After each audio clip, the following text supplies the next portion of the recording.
This episode is sponsored by Anchor. If you haven't heard about Anchor, it's the easiest way to make a podcast. Let me explain. First, it's free, so, doesn't get any cheaper than that. Second, there are creation tools that will allow you to record and edit your podcast right from your phone or computer. I'm editing this podcast from a Chromebook using the web, so it's pretty easy to do. If I can do it, you can certainly do it. Third, Anchor will distribute your podcast for you so it can be heard on Spotify, Apple Podcasts, Google Podcasts, and so many more services. So you don't have to go to each individual podcast service and distribute it yourself. It automatically does that for you, so that's pretty awesome. Fourth, you can make money from your podcast with no minimum listenership. So, it's a pretty good way to make some money. And then, last but not least, it's everything you need to make a podcast in one place. So download the free Anchor app for iOS or Android, or go to anchor.fm to get started. That's ANCHOR.FM to get started, or download the app for iOS or Android today. The following episode may contain language that is not suitable for certain listeners. Listener's discretion is advised.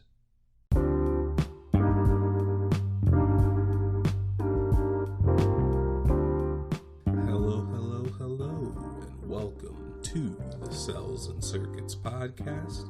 I am your host, Chibeze Anakor, and on this episode, we'll be talking about DC making its triumphant return to Toonami.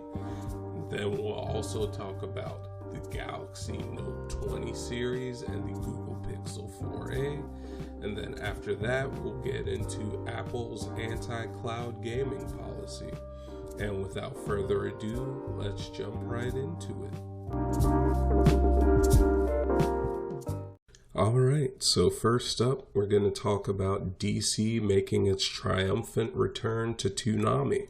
So, for those of you who don't know, DC and Toonami recently announced last week that in partnership with DC Fandom, Toonami is going to be running 4 Batman animated movies over 2 weeks. So August 15th and the 22nd. So on the 15th, they will run Batman Year 1 starting at midnight, and then Batman The Dark Knight Returns Part 1 after that. And then on the 22nd, the day of DC Fandom, Toonami will run Batman Gotham Knight at midnight, and then Batman The Dark Knight Returns Part 2 after that. So, yeah, I am very excited about this, but first, let me give you a bit of history around DC's programming being on Toonami. So, DC has had a pretty significant presence on Toonami, especially in terms of the Cartoon Network side. So when Toonami ran on Cartoon Network for 11 years between 1997 and 2008, there have been a lot of DC shows and movies that have aired on Toonami, from the Super Friends to Batman the Animated Series to Batman Beyond to Justice League Unlimited, Teen Titans, and the list goes on and on for the shows, and as well as the movies. You have Superman Brainiac Attacks, you have Batman and Mr. Freeze Sub-Zero, and so many other DC animated movies that have aired on Toonami when it was on Cartoon Network. When Toonami was revived on Adult Swim back in 2012, there didn't really seem to be a whole lot of DC programming. In fact, there was only one DC show that has aired on Adult Swim's Toonami to this date, and that show is Beware the Batman, that aired in 2014. And we haven't gotten a DC program airing on Toonami ever since. Toonami even missed Batman's 80th anniversary last year in 2019. So, yeah, it's been 6 years since anything Batman or anything DC has aired on Toonami. So, when Toonami announced that it was partnering with DC Fandom to air these 4 Batman animated movies, I was super excited. I was like, finally, we're getting some DC content on Toonami for the first time in 6 years. So I am pumped for that, and I hope that Toonami and DC continue to have some programming airing on Toonami. I don't care if it's animated movies from time to time. I don't care if it's reruns of old DC shows like Batman Beyond or Batman the Animated Series, both of which have had HD releases recently. I don't care. As long as we get some sort of DC presence on Toonami, I will be happy. And I hope that people watch these movies on Toonami so that we can get more DC programming on the block and potentially a DC show that's specifically made for Toonami. Like, that would be very awesome. We haven't gotten that since Justice League Unlimited, so that would be awesome to have on the block. And like I said in my Ballmasters segment in episode 9, so if you haven't listened to that, go listen to it. DC and Western or American animated programming deserves to be on Toonami.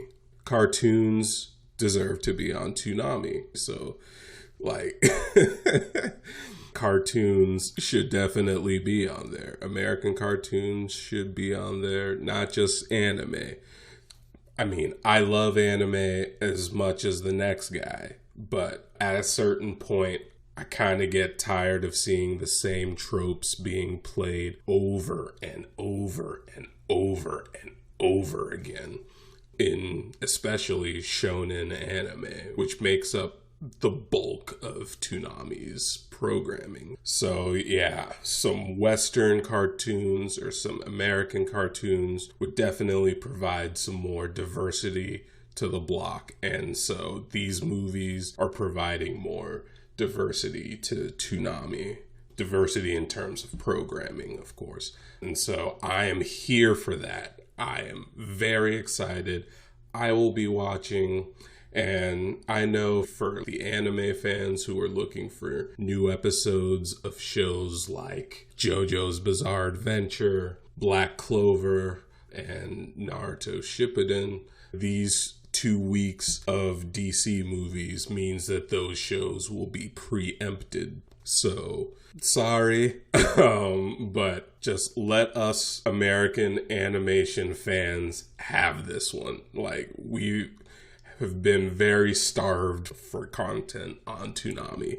So I would very much love to see more DC shows and movies on Toonami, some more American cartoons on Toonami, just to diversify the block's programming.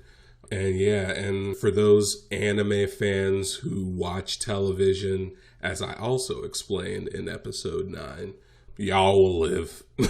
Like, JoJo will still return on the 29th of August, provided there aren't any marathons or anything like that for Labor Day weekend, which there shouldn't be because everyone's supposed to be staying inside anyway because there's a pandemic going on. So I don't foresee them doing a marathon. I could be wrong, though.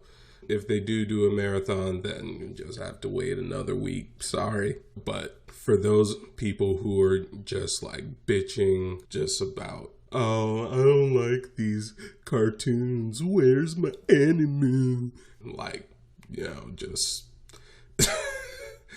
I'm just gonna be drinking your weeaboo tears. And for those people who are saying, well, all of these movies are on HBO Max. Well, one, not everyone has HBO Max.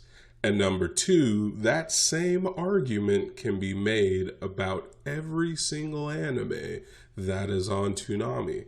Dragon Ball Super is streaming. JoJo's Bizarre Adventure is technically streaming. Even though it is in subtitled form, it is technically still streaming. Fire Force is streaming. What else? Black Clover is streaming. Like, it's just that argument already falls on its head. And then for those people who are like, well, anime gets Toonami the views.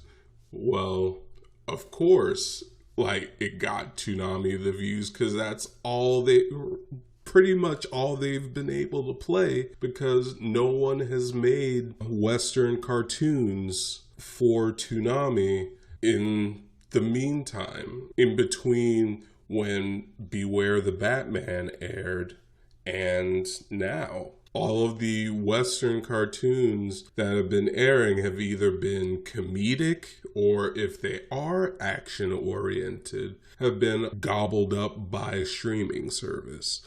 So, of course, anime has been getting views for Toonami because that's literally all they played for years. So, yeah, cartoons deserve to be on Toonami. And if you have the opinion that they don't deserve to be on Toonami, well, that's your opinion. It's a wrong opinion, but it's an opinion nonetheless. Anyway, yeah, I'm excited for these Batman movies airing on Toonami. And of course, it starts this Saturday night at midnight Eastern and Pacific on Adult Swim. So I will be watching. I will probably be live tweeting as they're happening. So be on the lookout for that. But yeah, let me know what you think. Do you miss DC content being on Toonami? Are you excited about the Batman movies airing? Or are you an anime fan who watches television? Let me know. Though, if you are an anime fan who watches television and is bitching about Toonami airing the Batman movies, I'm probably going to roast you. So be prepared for that. But yeah, just let me know what your thoughts are about the decision of Toonami airing Batman movies over 2 weeks, either on social media or on Discord. And if you want to learn more about DC fandom, I will have a link to that in the show notes below that subscribe or follow button, depending on what platform you're on. And yeah, that is going to do it for this topic.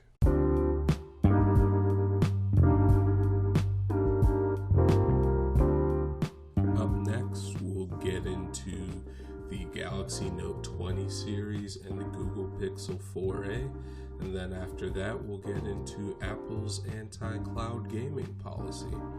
The Cels and Circuits podcast will return in a moment. Are you a small business looking for a financial platform to do business on? Check out Payment, the first Black-owned financial platform where you can do things like sending invoices, accepting payments, and more features will be added in the future. If you watch Trigger Warning with Killer Mike on Netflix, you know that money stays within the Black community for an average of 6 hours compared to the days and sometimes weeks that other communities get. So if you want to bring or keep money in the Black community, join payment. That's PEYMYNT at the affiliate link in the show notes today. Welcome back. And now it's time to talk about the Galaxy Note 20 series and the Google Pixel 4a. So, first up, let's talk about the Galaxy Note 20 series. So, last week, Samsung had their Unpacked event, and they revealed the Galaxy Note 20, the Galaxy Note 20 Ultra, the Galaxy Buds Live, the Galaxy Watch 3, I believe, or is it the Galaxy Watch Active 3? I don't know. Either way, it's a Galaxy Watch of some sort. And the Galaxy Z Fold 2, which is kind of a weird name. I just thought they would name that phone the Fold 2. But anyway, yeah, so Samsung had their event. But I think the main stars of the show were the Galaxy Note 20 series. And we can compare both models. And while they both share some similarities, they both have quite a few differences and some that may move the needle for people to go with one over the other. And so I'm going to compare both models. So first, let's get the similarities out of the way. The Samsung Galaxy Note 20 Ultra and the vanilla Note 20 both have the same processor. They both have the same kind of bezels. They have almost the same colors. I think the vanilla Galaxy Note 20 comes in a couple more colors than the Ultra does. But yeah, that's kind of where the similarities end. And the differences we can talk about right now. So let's get into it. So on the vanilla Samsung Galaxy Note 20, we have a 6.7-inch 1080p screen at 60 hertz. And for the Note 20 Ultra, we have a 6.9-inch 1440p screen with up to 120 hertz refresh rate. And mind you, the 120 hertz refresh rate is at 1080p. Like, you can't use both 1440p resolution and 120 hertz frame rate at the same time. So just keep that in mind when you're buying the Note 20 Ultra. And so the vanilla Note 20 also has 8 gigs of RAM and 128 gigs of non-expandable storage, while the Note 20 Ultra has 12 gigs of RAM and 128 or 512 gigs of expandable storage via micro SD card. And the regular Note 20 has a 4300 milliamp hour battery, and the Galaxy Note 20 Ultra has a 4500 milliamp hour battery. And I should also mention a key difference that may move the needle for some people. So the Galaxy Note 20 Ultra is made of Gorilla Glass. I think it's Gorilla Glass 7, which is supposed to be harder than the previous models of Gorilla Glass. But the Galaxy Note 20 regular is made out of plastic, at least on the back. And that, for $1,000 phone, and yeah, we can get into price. For $1,000 phone, that just seems really silly to me. I think that's kind of too far of a cost-cutting measure, when pretty much every single $1,000 phone that exists right now has a glass back. The Note 20 regular stands alone in having a plastic back, which may not feel as premium to some people. And when you're paying $1,000 for a phone, that phone better feel premium. It better feel like you spent $1,000 on it. And so Like I said earlier, the Galaxy Note 20 is $999 US or $1,000 rounded up. And the Galaxy Note 20 Ultra is $1,299 US or $1,300 rounded up. So, which one of these would I recommend? Well, I'd probably just go ahead and say the Note 20 Ultra. If you're really looking for a Galaxy Note and you really use the S Pen a lot, yeah, I would suggest going for the Ultra. I think you'll have a much better experience, especially with the screen and the ability to expand the storage. With the screen, it's 1440p with up to 120 hertz refresh rate at 1080p. And so you'll have a much better experience, or things will feel fast with the 120 hertz refresh rate if you choose to toggle that on. Like, I use the Pixel 4, which has 90 hertz as a work phone, so I kind of have a little bit of experience with high refresh rate screens, and they feel just so much better than the 60 hertz screens that we're used to and that the regular Note 20 has at $1,000, which its competitors like the OnePlus 8 Pro and so many others that are even cheaper than the Note 20 have high refresh rate screens. So the regular Note 20 does not have a high refresh rate screen. It's 1080p at 60 hertz. So yeah, between that and the ability to expand the storage, I think those things would probably push me towards the Galaxy Note 20 Ultra. I feel like those things would be worth the $300 premium that I would pay over the Galaxy Note 20 regular if I was shopping between those two phones. But let me know what you think. Do you think that the Galaxy Note 20 is overpriced? I do, but do you think that it's overpriced? Do you think that the Galaxy Note 20 Ultra is also overpriced, or do you think that it provides enough features to warrant that price?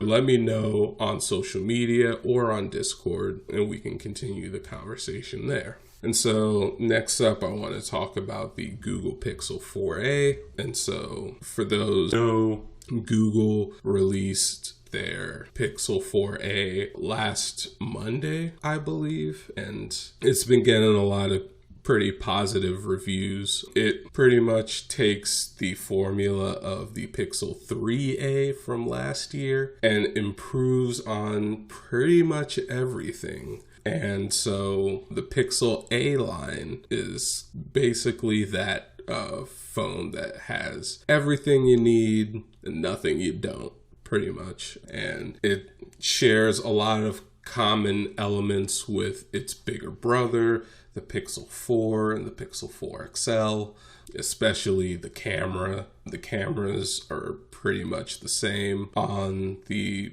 Pixel 4a as they are on the Pixel 4, minus that telephoto that the Pixel 4 had added to it that didn't really receive that great of reviews anyway. So yeah, but let me go over the improvements that the Pixel 4a has over the Pixel 3a. So the Pixel 4a has a 5.8 inch screen with a hole punch camera versus the 5.6 inch screen with bigger bezels on the 3a. So you're basically getting more screen real estate and you're getting that hole punch camera, which looks more modern than the Pixel 3a and even the Pixel 4. But I mean, I understand why the bezel on the Pixel 4 was as big as it is, because it has all those sensors, the radar sensor and the face unlock sensor and the Project Soli motion sense. So I understand why the bezel on the Pixel 4 was so big. And plus they wanted to avoid the notch that the Pixel 3 XL had, because that was atrocious. But anyway, yeah, Pixel 4a, it has a hole punch camera, and with that hole punch camera, that means that motion sense and things like that are gone. There's no secure face unlock, but you do get a fingerprint sensor on the back, which is more pandemic friendly in the era of face masks. And so I think it was a pretty smart move to just put the fingerprint sensor on the back to give people a more reliable way of unlocking their phones. And so next up is the processor, and that's the Qualcomm Snapdragon 730 versus the 670 on the Pixel 3a. And so that will most likely provide higher performance and allow you to just run more apps more efficiently, and will probably be better at managing battery life as well. And we'll get to battery size in a minute. There's also 6 gigs of RAM versus 4 on the Pixel 3a. So the 6 gigs of RAM will allow you to have multiple apps open at once, something that my Pixel 3 has. That's my personal daily driver, is a lot of RAM management issues when I have too many apps open because of the 4 gigs of RAM that it has. And so RAM management is definitely a problem on this phone, but it shouldn't be as much of a problem on the Pixel 4a because it has the extra 2 gigs of RAM. So 6 gigs of RAM is good. And also for the Pixel 4a, you have 128 gigs of storage versus 64. I think that's wonderful. I think that should be the standard. That should be the baseline that all phones should have, because 64 gigs is just not enough, especially if people are shooting 4K video on their phones and stuff like that. They'll eat up that 64 gigabytes very quickly. So that's great to see. And then we can get into battery. There's a 3140 milliamp hour battery versus a 3000 milliamp hour battery in the Pixel 3a. So it's not that big of a difference, but I'm sure that with the upgraded processor that it'll be better in managing battery life. So hopefully you shouldn't need your charger as much, but the jury still remains out on that. And as for colors, Google only gives you one for the 4a, and that is just black. Whereas for the 3a, it's just black, clearly white, and purple-ish.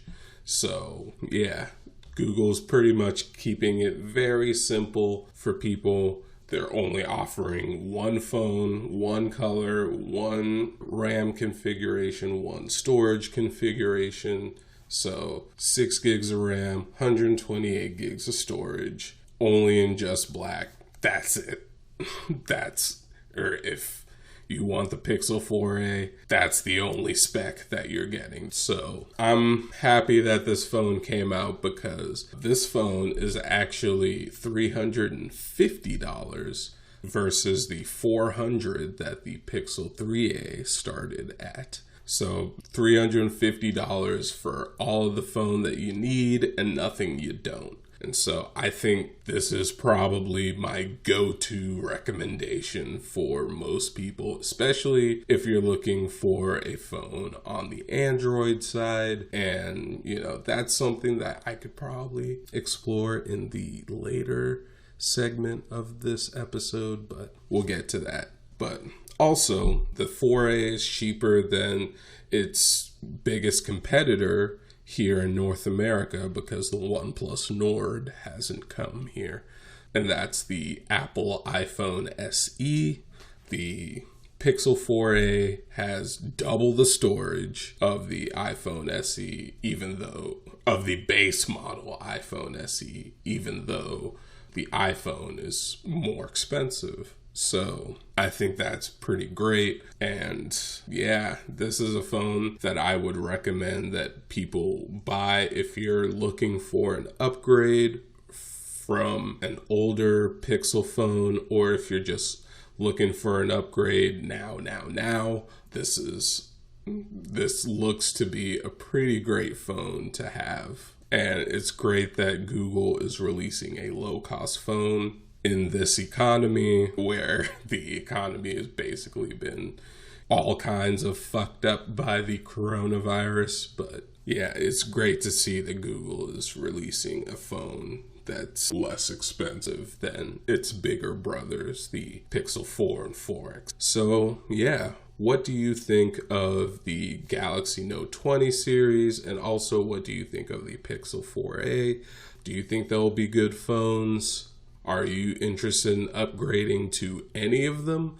Or do none of them look interesting to you? Or do you think they're all just trash?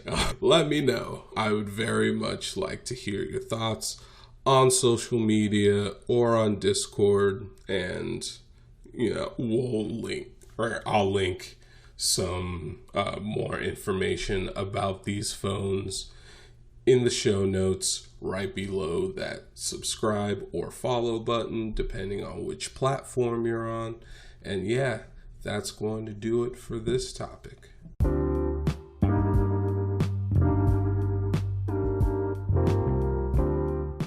Up next, we'll get into Apple's anti-cloud gaming policy.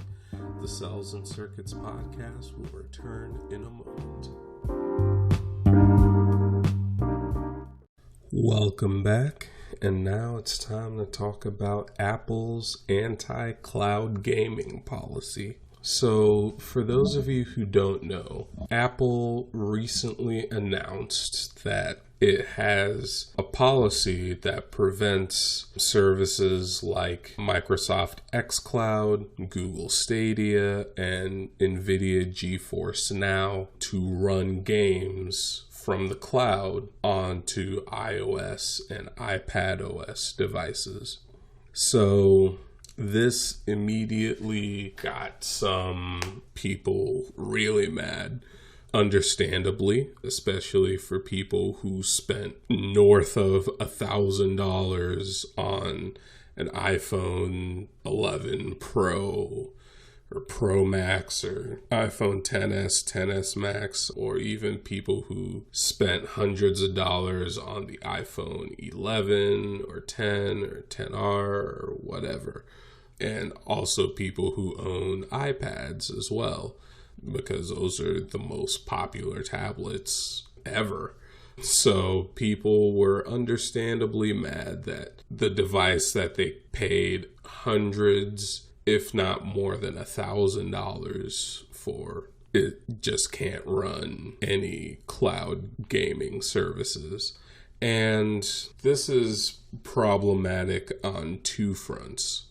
One, with the new console generation coming up, if people already have iPhones and they're cross-shopping between the PlayStation 5 and the Xbox Series X, Apple may have basically made the decision for those people, and those people will probably lean towards the PlayStation side because that will work better with iOS devices, simply because PlayStation doesn't have a cloud gaming service. They have a service where you can stream games from your PS4 right now, and I imagine the same thing will be possible for the PS5 when that comes out. And Apple does allow services that run off of hardware that the user already owns, so like a game console or a remote desktop client.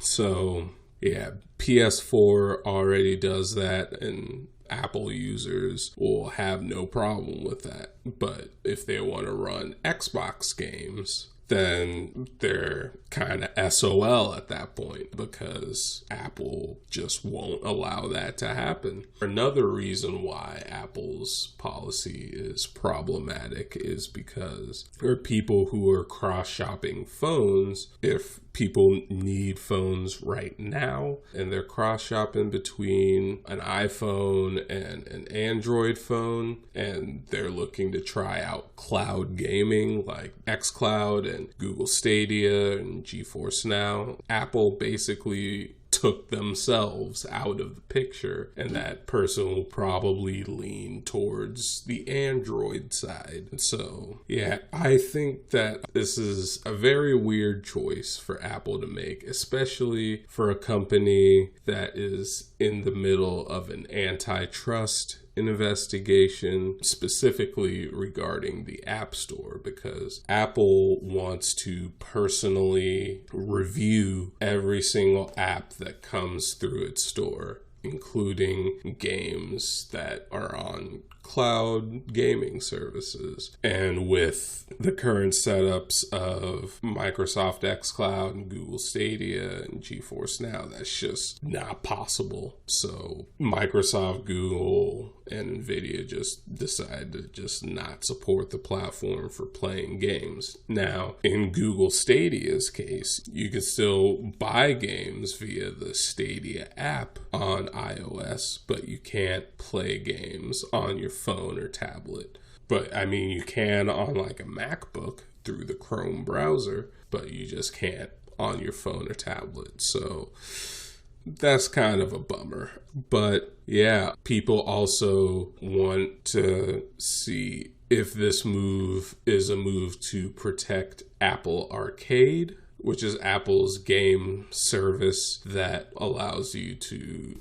download games on your iPhone, iPad, Apple TV, Mac. And so, yeah, I think it very well could be a move to protect Apple Arcade, because if the games that you can find on xCloud and Google Stadia and GeForce Now are degrees of magnitude better than the ones that you can find on Apple Arcade, then yeah, it serves Apple's best interest business-wise to not allow them to run on the App Store, or not allow users to play those games on Apple devices. But I don't agree with Apple's decision here. I think it's very anti-consumer. I think people should be able to run whatever app that they want on their devices. And if they want to access games from the cloud, I think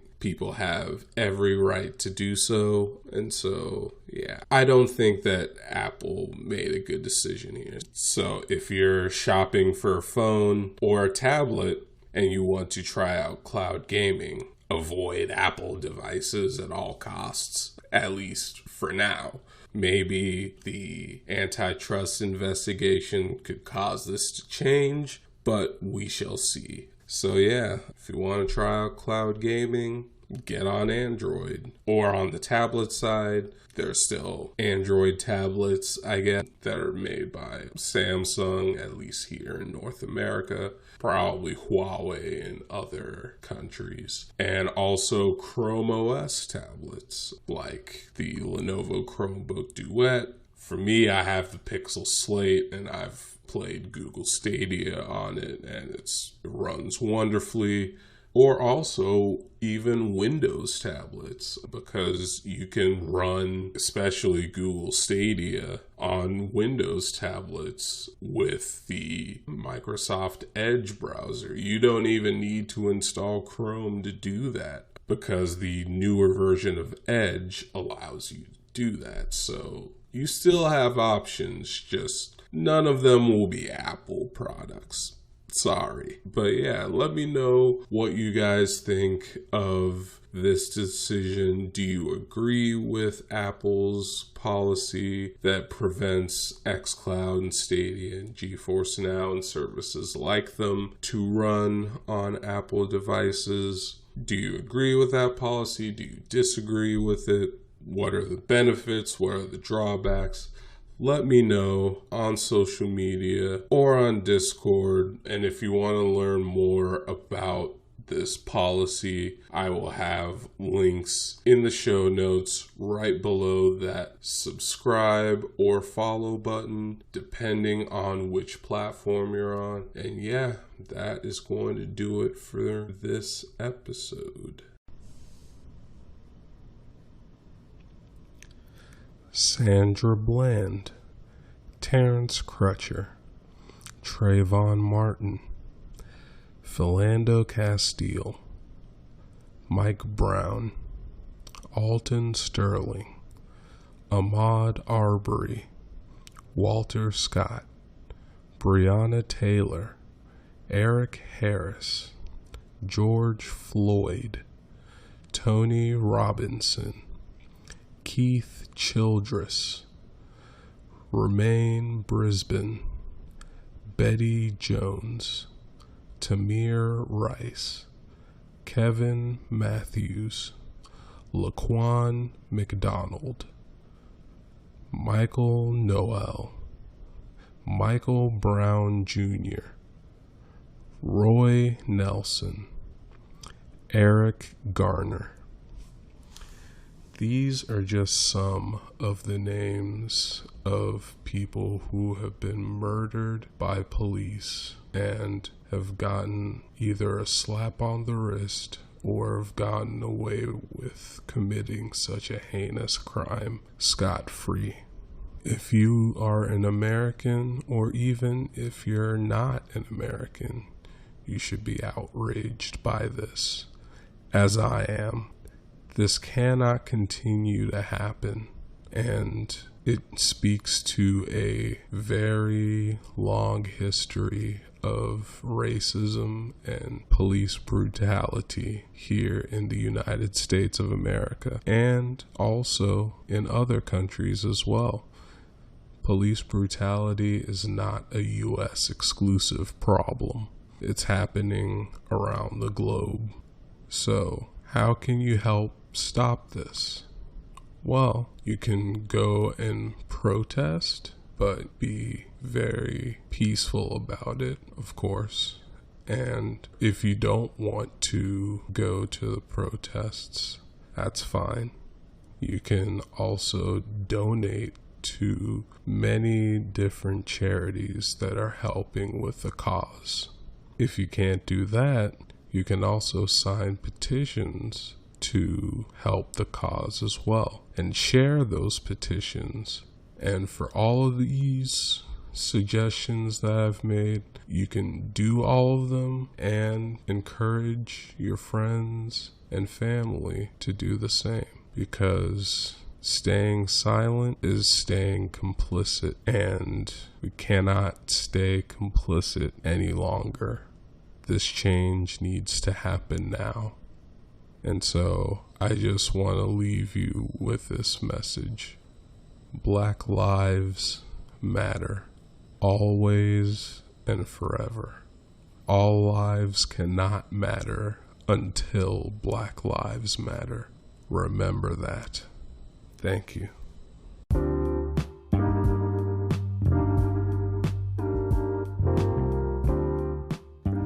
So much for listening to this episode of the Cels and Circuits podcast.